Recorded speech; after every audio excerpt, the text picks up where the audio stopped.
Okay, cool. Well, you're just gonna have to remember what I said, unfortunately. Okay. Okay, so what happens is Rhino starts, but what it doesn't do is it doesn't show, like, it just says, look, here's a Rhino plugin now. There's a Rhino tab, and we can load, if we click on Rhino in that tab, that opens the Rhino window.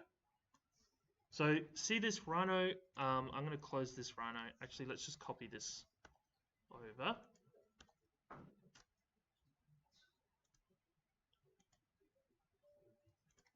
Just make sure it's copied.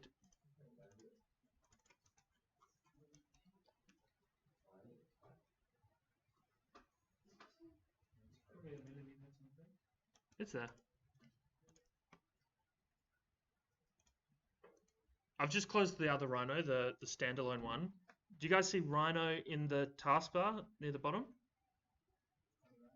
It's not there, right? But if I mouse over Revit, there's the Rhino instance. So what Rhino's doing is it's running itself, but within inside the Revit kernel system.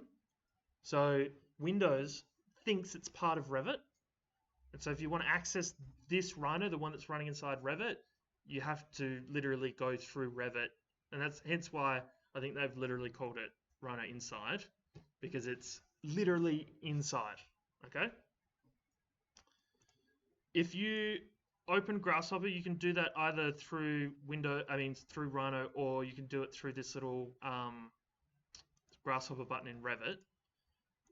There is a new tab, and it'll be hard to see in the sea of plugins that I've got installed, but near right here you can see Revit, and it's got a bunch of commands, Grasshopper commands for accessing information from Revit and controlling modeling in Revit. And just rather than sort of getting straight into the exercise, I just want you guys to have a little play around and see if you get excited. So in Rhino, if you draw a wall and make sure it's in millimeters. So if I draw like a 5 meter line,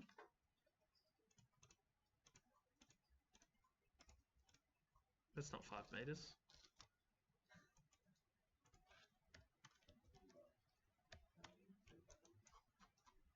If I draw a 5 meter line, 1, 2, 3, that is 5 meters.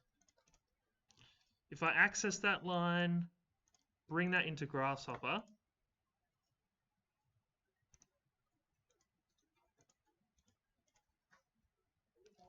first thing I want you to check is if you jump back to Revit and you look in the 3D mode,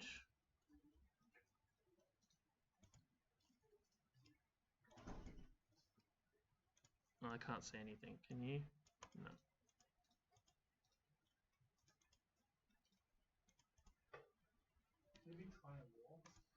No, you should be able to see lines, but maybe we'll...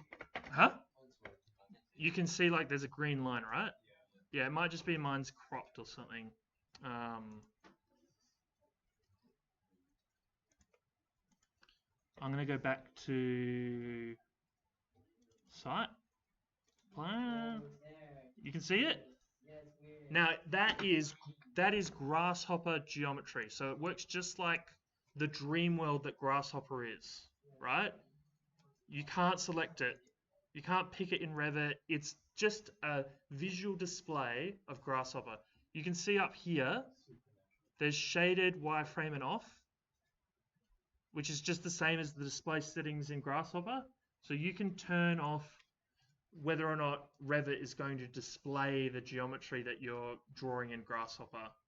And you will probably be doing that a lot because Grasshopper is very good at doing display in Rhino. Rhino is a very efficient display engine. Revit is not. So you might play with a slider and see something move quite smoothly in Rhino, and Revit will slow that whole process down. You move the slider and you'll feel that clunk. So you'll turn off if you want, you turn off the display in Revit if you want to speed it up. Sorry, I didn't catch. How do you turn on the Rhino display while opening the Grasshopper inside? How do you turn it on? Yeah. It should. There's a button. It's just if you go look in a view and this view's just not set to see it. I think if I move this line up, yeah, we might be able to see it. Maybe not. Oh no, I've turned shaded. There it is.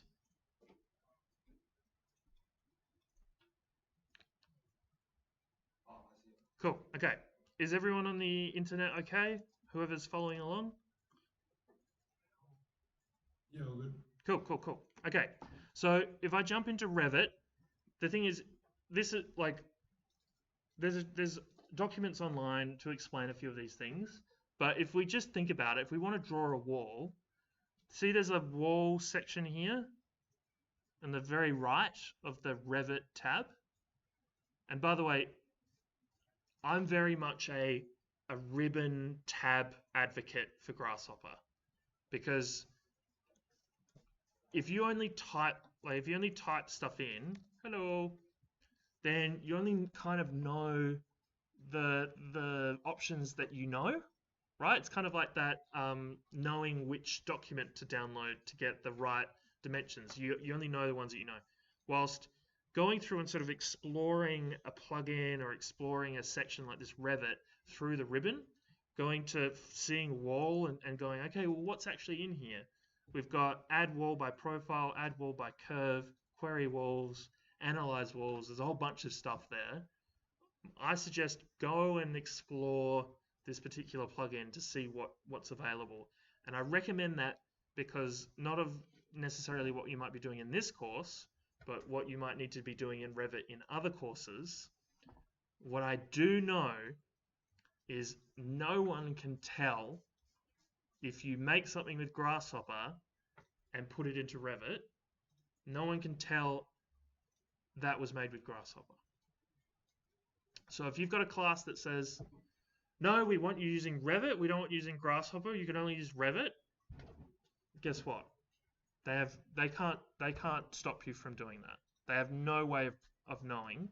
So if you want to do things different ways, you can, and it's worth sort of learning all these different things. So let's go add wall by curve. I'm just going to throw that curve into that. It should work by default. It's yeah. This one? Yes. Add wall by curve. I'm plugging directly into the curve. It actually shows me the three-dimensional geometry in Rhino. So it's taking the actual controls for making a wall and producing that in Rhino, which is great. But if I just minimize Rhino, look at that. It's already made that wall.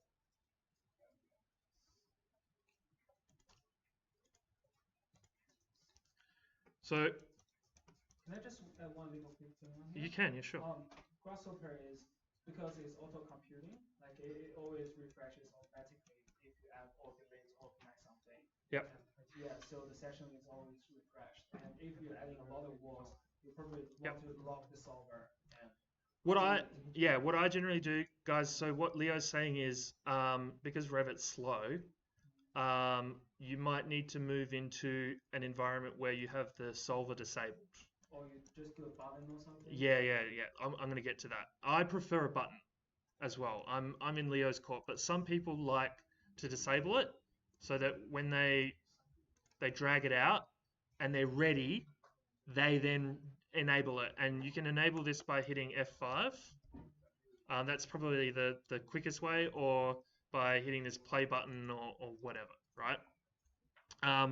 The key thing I want to here before I get into the button thing is what the C# components that they've made are doing is they're remembering the element ID of the wall that you've created with that component.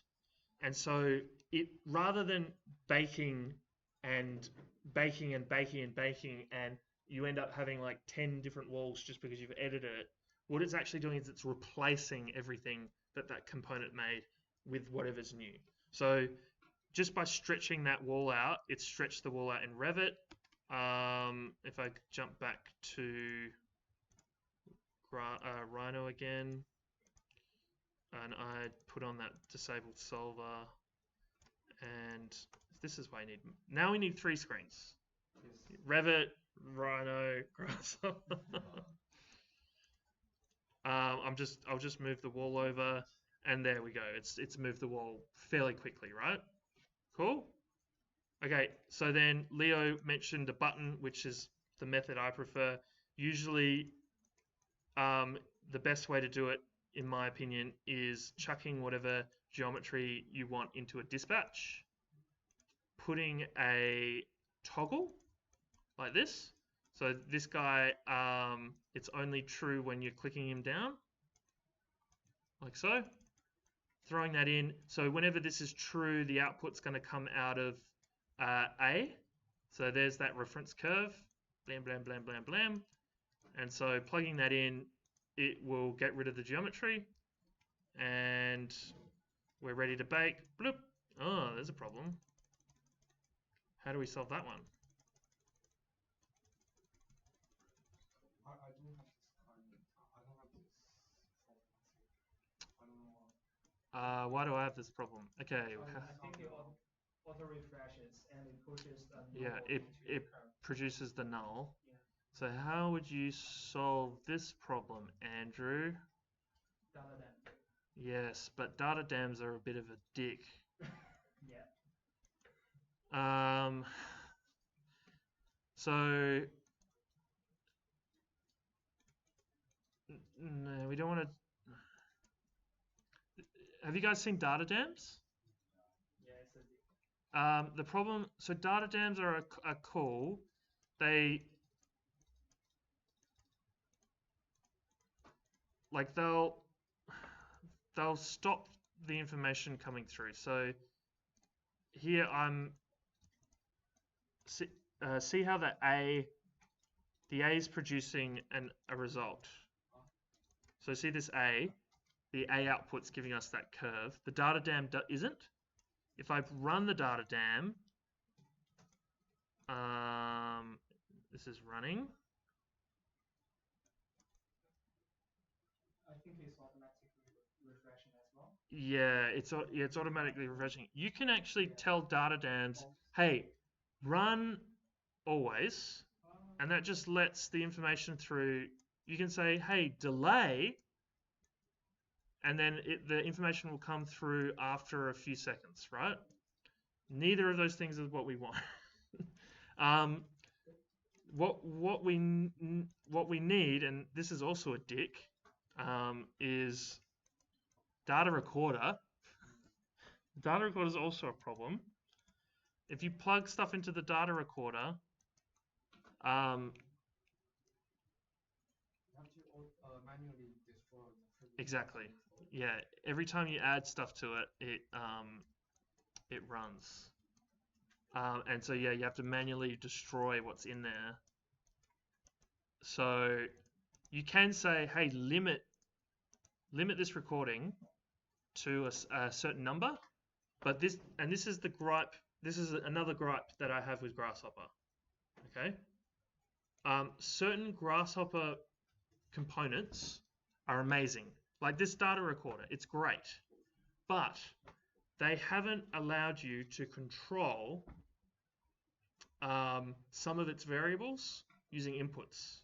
So if this had an input that let you put in the number 10, we could measure the length of this list and say only store 5 items.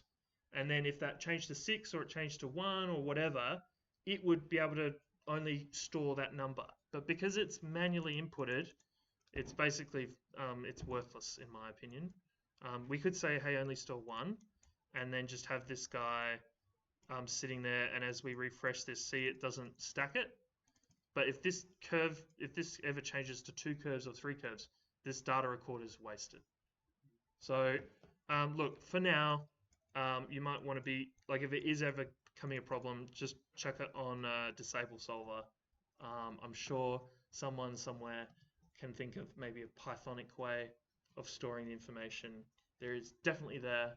So go for it there. Tom wants to take a break. Yeah, Tom, we're going to take a break. Should we take a break at 11? Yep. So, well, more so, how about this? I want you guys to just, for the next 30 minutes,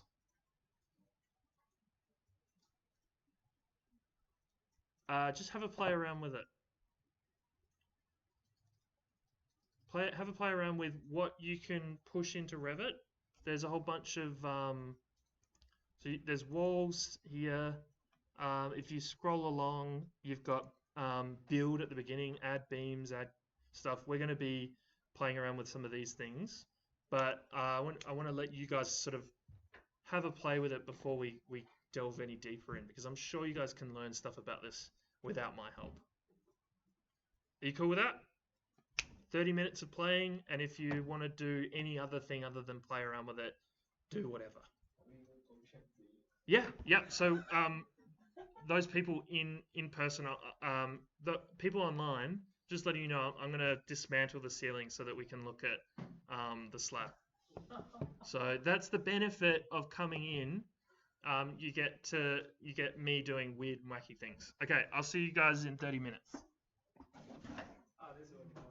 Do you want to turn on the AC? Yes, I do. Oh, there's a light. So normally about this kind of ceiling is the actual concrete lots or not? I'll show you. Let's have a look.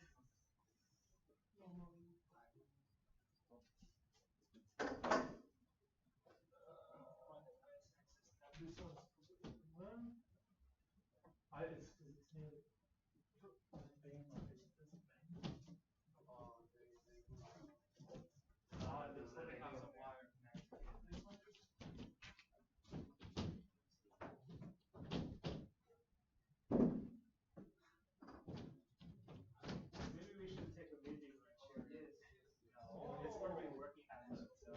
No, it's not. It's possible. Wires and Okay, so there's the slab, right?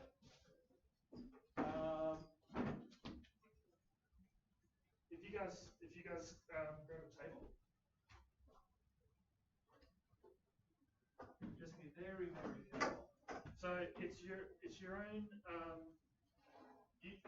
Are you happy to stand on the table and have a look? Go have a look.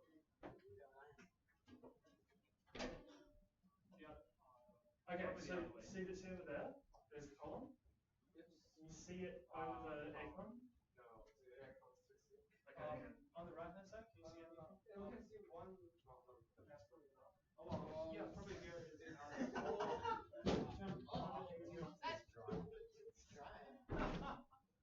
Okay, so look here. Got insulation? Yeah, I can see that, yeah. Not everywhere's insulated. Yeah, that's There should be insulation, right? There's the column, Oh yeah.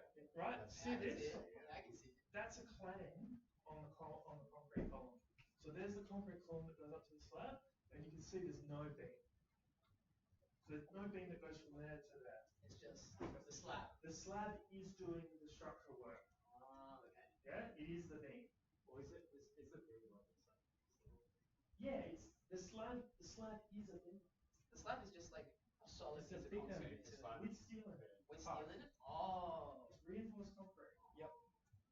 Right. Okay. So This makes more sense. it's called rebar. Yeah, it's the you see that it's those rusty wire mesh things that you see people setting out, and they pour it on. It grabs onto the concrete, and it basically provides that reinforcement. Is the concrete? If this was actually an arch, you wouldn't need that rebar. The rebar's there to provide tensile strength. So the tensile and also torsional and huh? So just like a Okay, concrete actually, yeah, concrete is very good in compressive force. If you go to pull it apart though, it can't handle it. It just crumbles. It bends. Right? And so by combining those two things, the concrete effectively says, okay, I'm stepping in. Okay. So there's insulation. You can see here there's a light fitting, and there's the aircon running through. But this ceiling is also supported by the slab, right? These guys, all they're doing is they're holding this up. Go have a look at it. What do you see? They're hung from the slab. Oh. So this is a hung ceiling. That's what it would be referred to, a hung ceiling. And so you also hear about curtain facades. Curtain facades work just like a similar way. They're just fixed to the slab. The slab's doing all the work, and it's just hanging off that. Is there anything else up here that I can show? Have a look. You see all the cabling running through for the fire detectors, smoke detectors. This particular room, for some reason, doesn't have any fire sprinklers. Yeah, it's it's a mess, right? Well, new buildings are Huh? new buildings are generally that, but if it's above ceiling, it's Yeah, they like whatever is behind the ceiling. You'll also find when you've got fire sprinklers in here, there'll be a grid of pipes running through. By the way, whoever thinks it would be funny just to let a fire sprinkler off, just warn you, the water in those pipes sits in there for years and years and years. It stinks. It's an absolute disgusting. It's awful. So if it's like, oh, it's just a bit of water, no, it's a fuck ton of water. Also, I wish I had one. There might be out in the corridor. Show you the corridor. maybe the facade is not well. No. This is cool. Everyone has seen a movie where some dude like puts some fire up to one of them and it breaks, or they pull on a thing and they'll break. That's not actually what happens.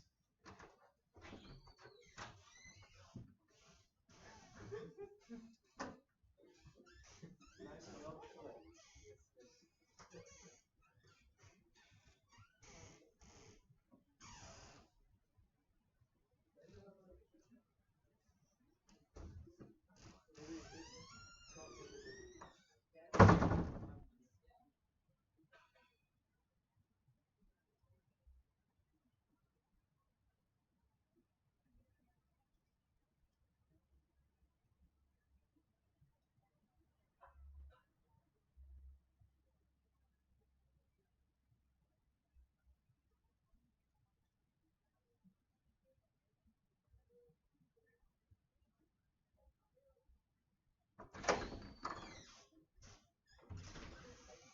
So look, the next time you see one, have a look. Don't touch it. Don't touch it. Don't touch it. They've got this little piece of glass in them, a little glass rod, and they'll be coloured. And the normal ones that you'll find will be coloured red. And so the colourings are for ratings for temperature. So there's liquid in it, and when that liquid heats up, once it gets to a certain temperature, it will break the glass, and the water will come out. And the thing is, it won't set the one off over there. So if you've got a fire here, and it's expanding that glass and it cracks, it's just this dude that's gonna spray water. You can surge a whole floor, like you can pump water through the network to crack every glass, and that's what you see when they have them in the movies. But no one ever does that because you only need to put the fire out here. You don't need to put the fire, like the whole floor doesn't need to be wet. So never touch the glass because they're attuned to break with just water pressure or liquid pressure with heat. So they're very fragile, and you'll mainly see red ones, but if you see yellow or orange, they're just designed for a different temperature. And so they're usually put in places that are far more likely to be on fire, like for example, a petrol storage area. And they really want to know if there's a fire like that. Is there a good background story you want to share? Like, oh yeah, like having to leave my apartment at 4 in the morning not me, like our whole apartment buildings has had to escape because, oh, by the way, if there's any water flow through one of those, through the pump, then the fire alarm goes off. So smoke alarm, fire alarm. Carbon monoxide alarm, fire alarm. Water flowing, it's a still static water system, fire alarm. So fire alarm goes off, everyone has to leave. So our whole building's standing on the ground floor, and in our lobby, the building's lobby, there's just water like pouring out of the ceiling because someone had used it to hang as a clothes hanger. What? So they had a wet shirt that they wanted dried in the morning, and so they had their balcony door open, and they hung it, and it cracked it, and so much water came out of it that it was just pouring like through the building. So this is the other thing. Floor slabs should be designed to be waterproof. So I can flood this room, and there shouldn't be any water getting through to the next slab. But remember what I said about buildings moving? Yeah. There's cracks. You get cracks. And so this building was old enough that you've got cracks going through the whole building. So it was like 7 stories up. So 7 stories flooded, 7th floor flooded. And then water started leaking into the 6th floor, which then started leaking into all the way down to the ground floor. How much would you use on 7th floor? I have no idea how much it costs, but it was very expensive. Oh, yeah. Yeah, so don't fuck with fire sprinklers. Another story, just a fun story. I was working at Mott McDonald's office in Adelaide. So I was working for Cox inside the Mott McDonald office, and the Mott McDonald office in Adelaide was purely just project managers.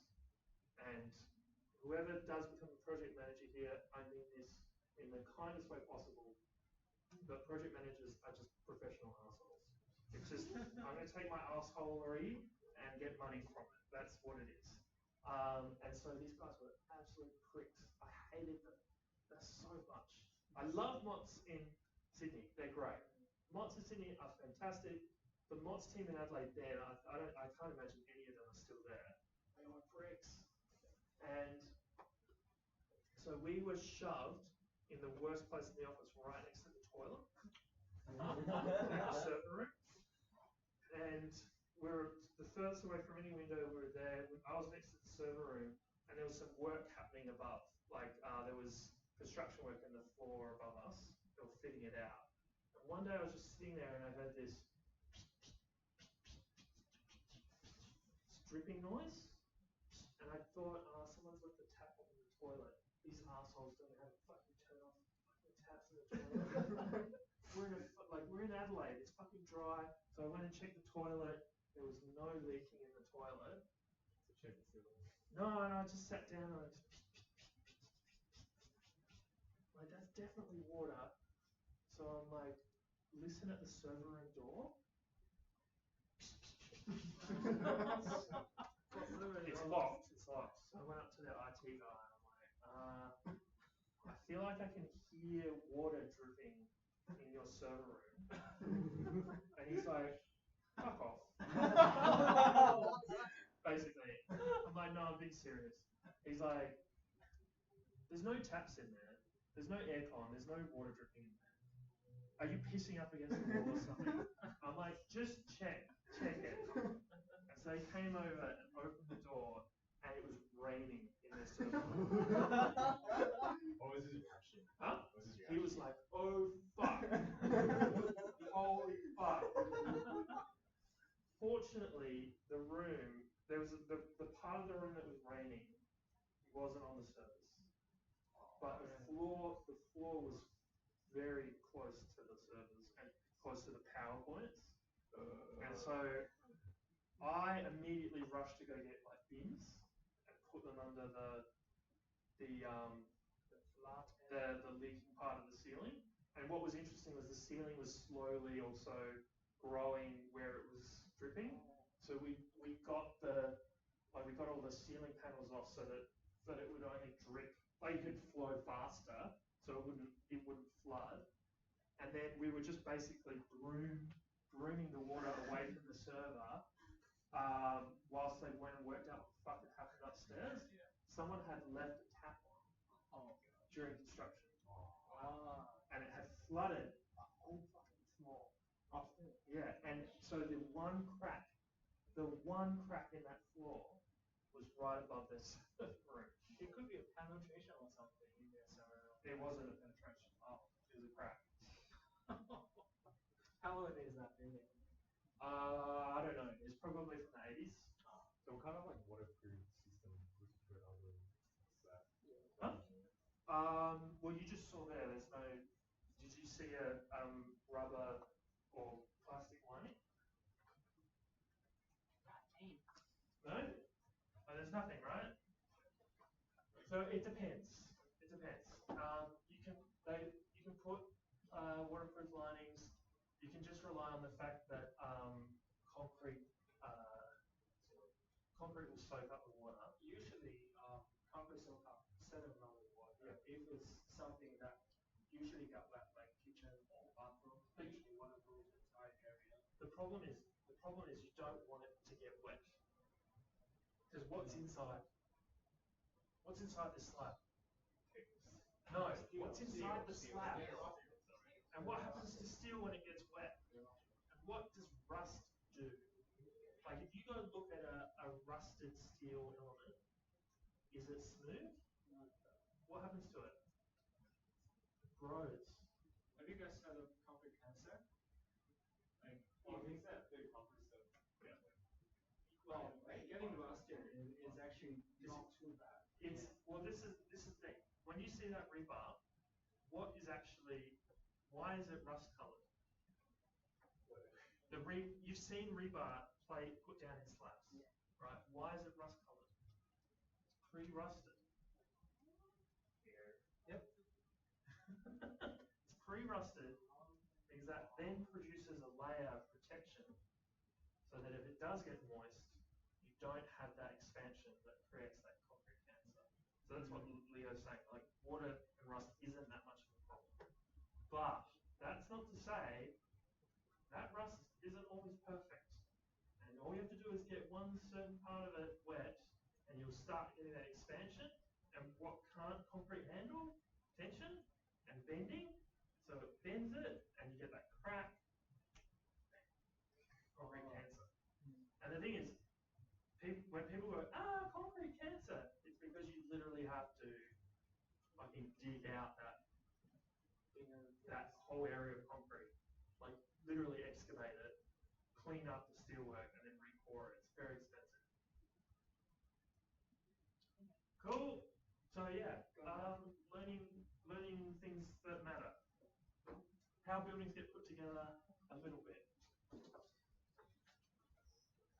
You can just search for images online for column systems. It's so much better just opening up buildings and having a look.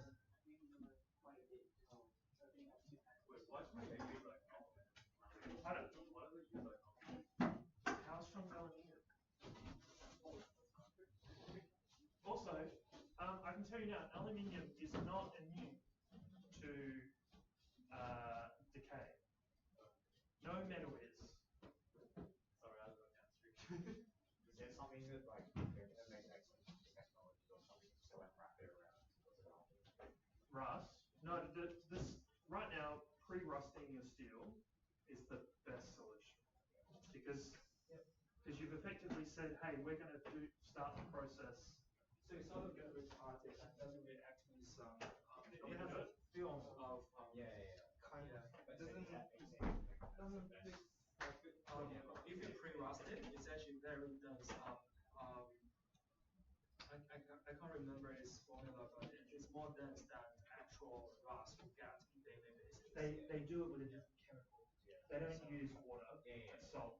They'll use the acid. Like what I'm saying is like there's people trying to make that kind of thing. Yeah, definitely. The chemical engineers are trying all Yeah. different things all the time. Yeah, it's actually full of chemicals everywhere, and the reason why aluminum doesn't rust because there's a very little rust on aluminum as well. It does Because decay. Yeah, it decays. Because it's so reactive to oxygen, usually when it's exposed to the air, it just automatically goes rusted.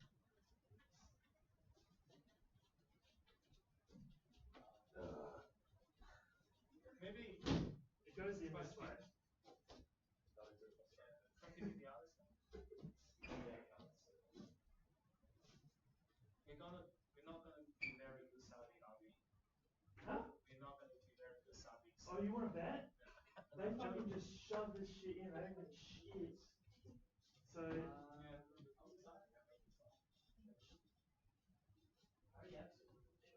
There you go.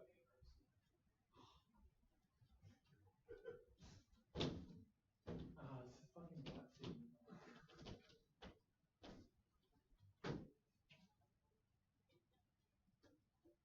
Let's ignore it.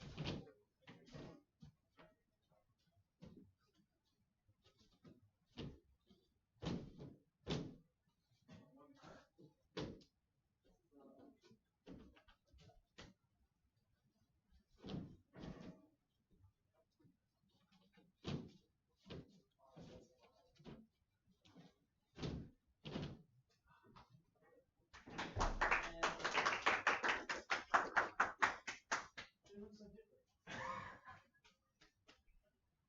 I'm starting at break it full or Pardon? Pardon? Is that break now? Yes. Yeah. 13 minutes. 13. I get some. Just gonna get wood. I have enough wood for you. 15 minutes. Just gonna get water. Some water, G. You gonna get food? I'm literally getting water, going to the toilet and coming back. Yeah, alright.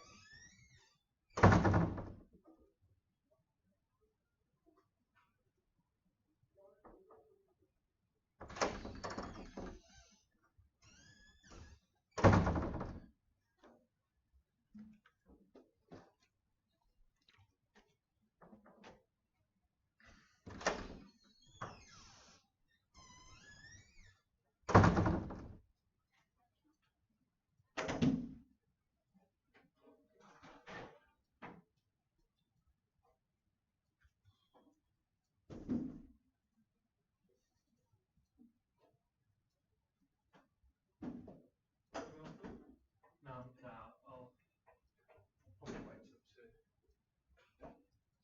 Okay. Or if they want another break at 12-ish. Are you really meant to, are you doing work while you're here?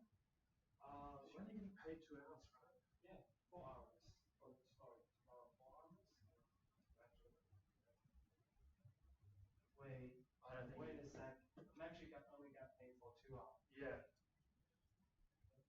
I have no idea because I haven't got my first payslip. I don't want you to hang about and not get paid. No, that's totally fine. Yeah, they're probably doing the same as well. Like No, I am, but I'm taking a pay cut. pay cut. As in, like, I'm just gonna stretch. So you probably need like $50 an hour, right? Yeah.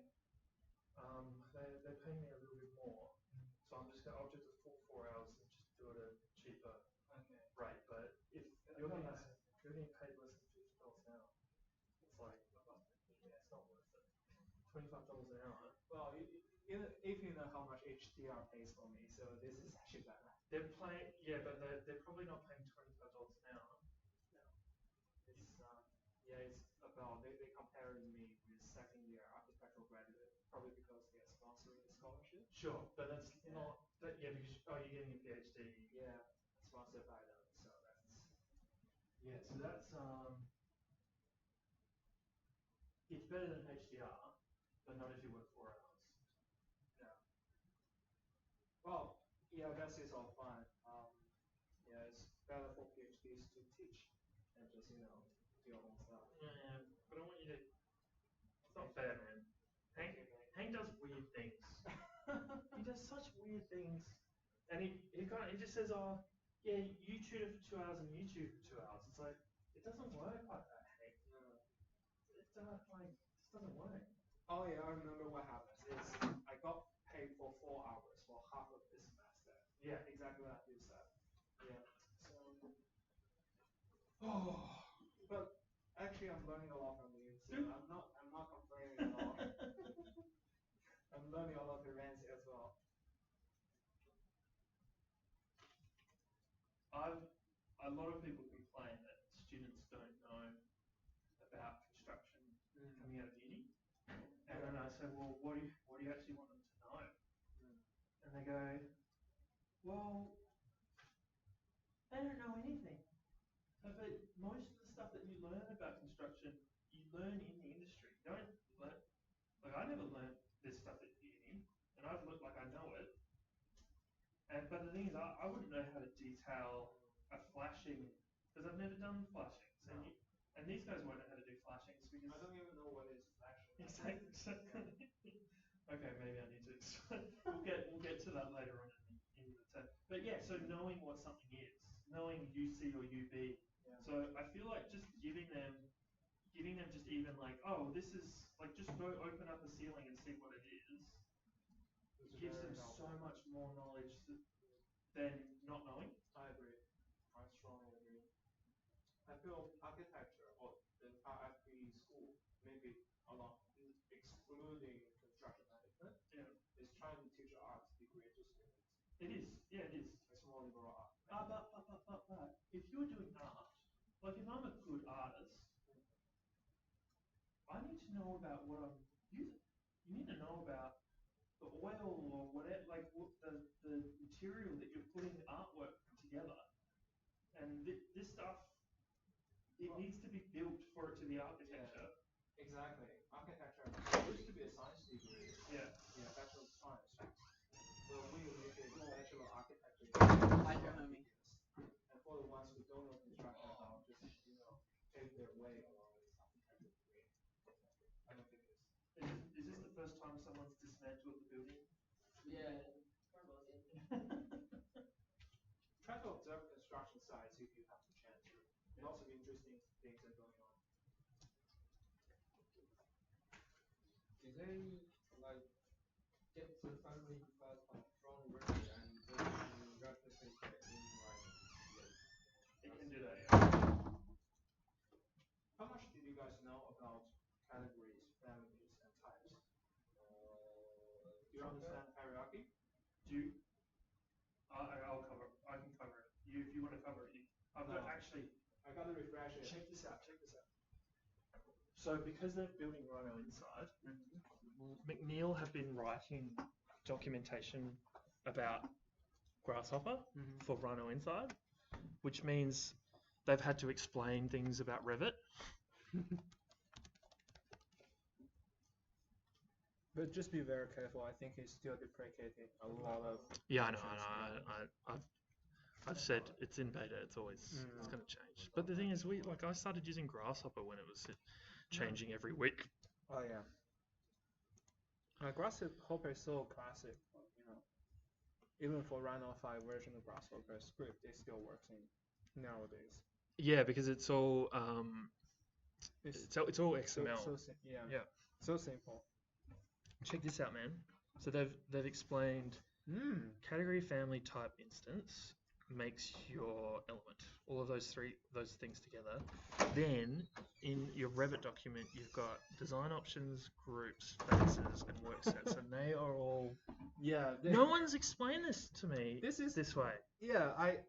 Wow. This is much better than the Dynamo documentation. Yeah. I'm trying to explain the same content, but much shittier. So I'm gonna run through this in a sec. Okay, this is good. This is really good. Huh? Pardon? We sort of remember this, right? Have you seen these before? We've seen. Oh, not this. The Rhino inside Revit though. Well, yeah. The guys are making Rhino inside Revit are documenting and explaining Revit better than what Revit explains it. Well, they charge for classes for training them, like what the Beam group. What's it called? Beam group? CAD group. Yeah, all of that does. Man, I hate Revit. And This is cool. The fact that they've gone, okay, there's I this. like quite a bit in that one. yeah, I don't. I sort of understood you after a while. In what? You had lace accent. Yeah, he didn't understand. Huh? He didn't understand Revit with the lectures that we had. Okay, last I'm year. gonna go over it very quickly in my way. If that, in a way that, like, I don't touch Revit that much, but you need to know at least these things. I fucking hate these groups. we probably don't want to touch that much. We're not gonna touch groups. Some of this has to be We understand what it says. done using scripts, like Yeah. Python or Yeah, something. just also delete all your work sets. Documentation. Oh, yeah, you delete all your. The thing is, when they made Revit, they were like, we're gonna make this so not CAD. Like, we're not, like, even though work sets, you could just call work sets layers, right? Yeah, that's what we. But they were like, no, it's layers are already a thing in CAD. We're gonna like call it something else. We're gonna call it work set. And they specifically ask you not to use work set as layers. This is the layer structure. It's a four-pronged layer structure. Oh yeah. So they've made it's a four-dimensional layer structure. So something can exist on multiple layers. It can exist on. I'm literally doing the next part of this. But the problem is if you put an element onto a multi-dimensional, say in two different options, while in another two different types of groups, it's as in belongs to different options. It can exist on an option. Mhm. It has to exist in a group or not On a in a group group. as well. It has to exist in a work set Yeah. and also in a phase. Yeah, it exists in phase is almost like a property to everything. Like that's easier. Yeah. So, but those four layer structures. You then turn. If you turn off a phase, that turns off everything in it, right? Yeah. But that, even though that's in this group, that it's hidden. Yeah. So phase is easier, but say no, same with option work and group. sets and same with options. The problem is You can turn multiple options off. yes, You can. if it belongs to different option Yes. sets. Yeah. But if it's in the same option set, but you have groups that may have to join with something, you're just creating disaster. Yeah. Like, it's so conflicted. This structure is so conflicted. So yeah, good architects tries to avoid options at their best. People just don't understand this stuff. Yeah. They're never taught it. Even only the only people that really get their head around it are the BIM managers. Oh yeah. And they're quite expensive. Well, not only that, this course is kind of trying to make BIM managers. Yeah. So some of you guys will come out as BIM on a pathway for becoming BIM manager, huh? BIM technician, BIM model managers, like entry dogs. If you actually look at like content creation is probably the first thing that a BIM manager ends up doing. Yeah. And then they end up climbing the ranks into a senior BIM manager role. Yeah, like cleaning up the models. Teaching people how to use Revit. Oh yeah, all the time. Auditing. I do that. Doing clash detections. Oh yeah, the clash detection. That was fun. So you guys had to do clash detection? Yeah, my group didn't know how to do it. They saved all their stuff locally, and they never actually sent stuff to the cloud. Yeah. So when we were doing clash detections, like the day before, it was like, oh, there's no clashes and stuff, and then suddenly there's like 4,000 clashes. I'm like, oh. The thing is, if something just touches something else, Yeah, it's a clash. it's not clashing. So if you've got 0 clashes, something's wrong, right? You don't have a building. So You have to change the project. Yeah, we have to change the model. Also, I'm still confused what's due next week, by the way. Like, we're still feel quite in the dark regarding that. well, you'll stay in the dark. No, okay. Do you want me to really? Do you want me to lay it out? Yeah, I'm still confused on what's actually due next week. I want a PDF. This is minimum. Minimum. Is there like How many pages? There's. Hey Andrew, did we get a chance to review their work? We will do that today. Yeah, We've still got a few hours. Yeah. I didn't really stop. We've had 2 assessments due this week as well. Hey, do it now. Some of it, I ended up of just rewatching all of last week's lecture. I need minimum one PDF, one 3DM, and one 3DM Grasshopper file. 3DM your file. The section. If you've got a Grasshopper file, You have 3D. you've got a 3DM, right? So I need whatever you've done in Grasshopper and 3DM in submitted. I don't care if it went into the PDF or not. Whatever you've done on this course for the last 3 weeks in Grasshopper and 3DM, submit it. Oh, it's just everything that we've done over the past 3 weeks, essentially. Yes. Just all in one file. No, you can submit multiple files. Okay, that's actually, I thought we had to do like an actual like full on. You do We want to see compiled in the PDF. in the PDF. You don't have to. If you've got multiple files, that's fine. But if you want to do it all compiled in one, that's also fine. So essentially, what we're saying is we should just go through all the lectures that you recorded and then just look over what we've done, check that it's all nice. Yep. Maybe Explore. explore it a bit. But we want street sections, and we want to see a diagram of your building with the offsets, Okay. the buildings with the offsets, and the FSRs and areas for that building. As much information, not clutter. Okay. It needs to be communicated well. Sorry, so for the buildings, Yeah. do you gotta like get the information, get a lot like the lights and things from the OpenStreetMap, and then take it to like Grasshopper? Yep. You can The one thing I don't want to do is handhold you guys.